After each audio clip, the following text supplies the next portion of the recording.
बिहार चुनाव के बाद बिहार चुनाव का एग्जिट पोल अब सामने आ गया है। एबीपी न्यूज सी वोटर एग्जिट पोल बिहार चुनाव का जो संकेत दे रहे हैं उससे अलग अलग मायने तलाशे जा रहे हैं। लेकिन एग्जिट पोल के आंकड़ों को अगर सही माने या अगर बिहार चुनाव के नतीजे इन आंकड़ों के आसपास भी आते हैं तो इसके मुख्यमंत्री नीतीश कुमार और तेजस्वी यादव के लिए क्या मायने हैं, देखिए हमारी इस खास रिपोर्ट। ये मुर्दाबाद कह रहे हो, तो जिसका जिंदाबाद कह रहे हो उसका सुनने जाओ। अरे जिसका जिंदाबाद कर रहे हो उसको सुनने के लिए जाओ। बिहार के इस चुनाव में बीजेपी ने प्रधानमंत्री नरेंद्र मोदी को अपना चेहरा बनाया, तो वहीं दूसरी तरफ जेडीयू के लिए भी ये चुनाव नीतीश की आखिरी अग्नि परीक्षा बन गया है। आज चुनाव का आखिरी दिन है, अब परसों चुनाव है और ये मेरा अंतिम चुनाव है। अंत भला तो सब भला। बिहार के चुनाव नतीजों में अब कुछ ही वक्त बाकी है। हालांकि तमाम एग्जिट पोल बिहार में एनडीए और महागठबंधन के बीच कांटे की टक्कर का संकेत दे रहे हैं, लेकिन चुनाव नतीजों से पहले हर दल अपनी जीत का दावा ठोक रहे हैं। किसी को चिंता है 8-8, 9-9 बच्चा बच्ची पैदा करता रहता है, क्या मालूम है किसी को? बेटी पर भरोसा ही नहीं, कई बेटियां हो गई तब बेटा हुआ। और आप सोच लीजिए कैसा बिहार बनाना चाहते हैं। बिहार में किसकी बनेगी सरकार और किसके हिस्से में आएगी हार, ये सवाल इस वक्त उतना अहम नहीं है जितना ये कि बहुमत न आने की हालत में क्या बीजेपी नीतीश विरोधी किसी दल से हाथ मिला सकती है, या फिर सारे मतभेद भुलाकर एक बार फिर आरजेडी बिहार में जेडीयू के साथ अपनी साझा सरकार बना सकती है। आप गठबंधनों की राजनीति का नया स्वरूप देख रहे हैं। हरियाणा में दुष्यंत चौटाला अलग लड़ते हैं और उसके बाद उप मुख्यमंत्री बन जाते हैं। शिवसेना बीजेपी के साथ लड़ती है।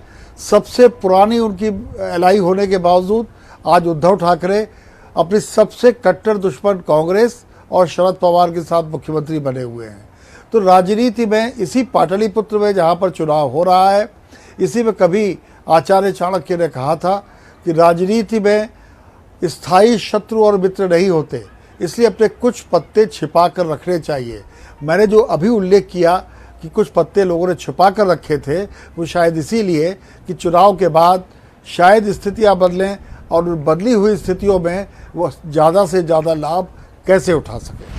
बिहार चुनाव में बीजेपी ही नहीं जेडीयू भी पूरी तरह से नरेंद्र मोदी के करिश्मे पर ही उम्मीद लगाए बैठी है। बिहार का एग्जिट पोल आरजेडी के बाद बीजेपी को सबसे ज्यादा सीटें दिलाता नजर आ रहा है। बिहार के इस चुनावी घमासान में जातिगत समीकरण से ज्यादा विकास और रोजगार जैसे मुद्दों ने असर दिखाया है।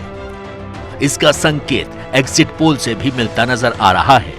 एबीपी सी वोटर के एग्जिट पोल में आरजेडी करीब 85 सीटों के आसपास राज्य में सबसे बड़ी पार्टी के तौर पर उभर सकती है।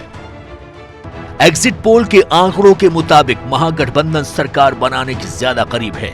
अगर एग्जिट पोल सही साबित होते हैं तो इससे ये साफ है कि तेजस्वी यादव खुद को अपने पिता लालू यादव की छवि से अलग करने में कामयाब रहे हैं। अगर एग्जिट पोल के आंकड़े सही साबित होते हैं तो इससे भी ये साफ हो जाएगा कि तेजस्वी यादव को लोगों ने लालू यादव के विकल्प के तौर पर स्वीकार कर लिया है।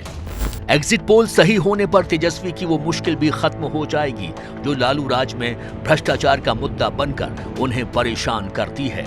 साल 2015 से 2017 के बीच के 2 साल छोड़ दें तो आरजेडी पिछले 15 साल से सत्ता से बाहर रही है।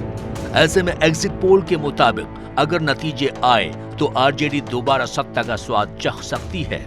और सबसे बड़ी बात यह है कि बिहार की जनता तेजस्वी को नेता के तौर पर स्वीकार करती है। इस बात पर भी मुहर लग जाएगी। एबीपी सी वोटर एग्जिट पोल के नतीजे सबसे ज्यादा जेडीयू के लिए परेशानी खड़ी करते नजर आ रहे हैं।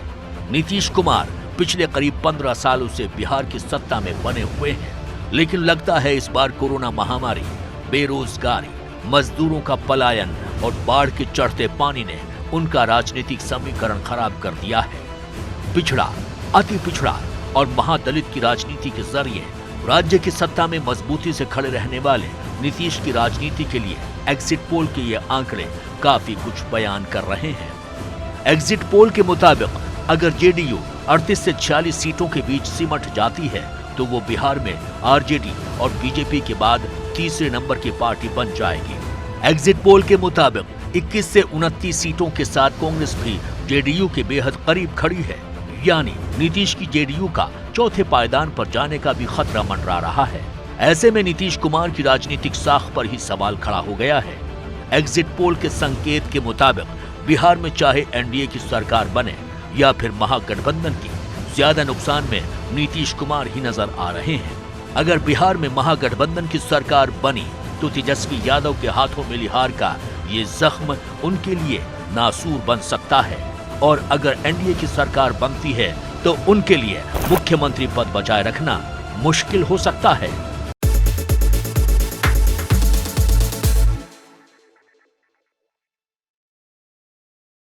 एबीपी न्यूज आपको रखे आगे।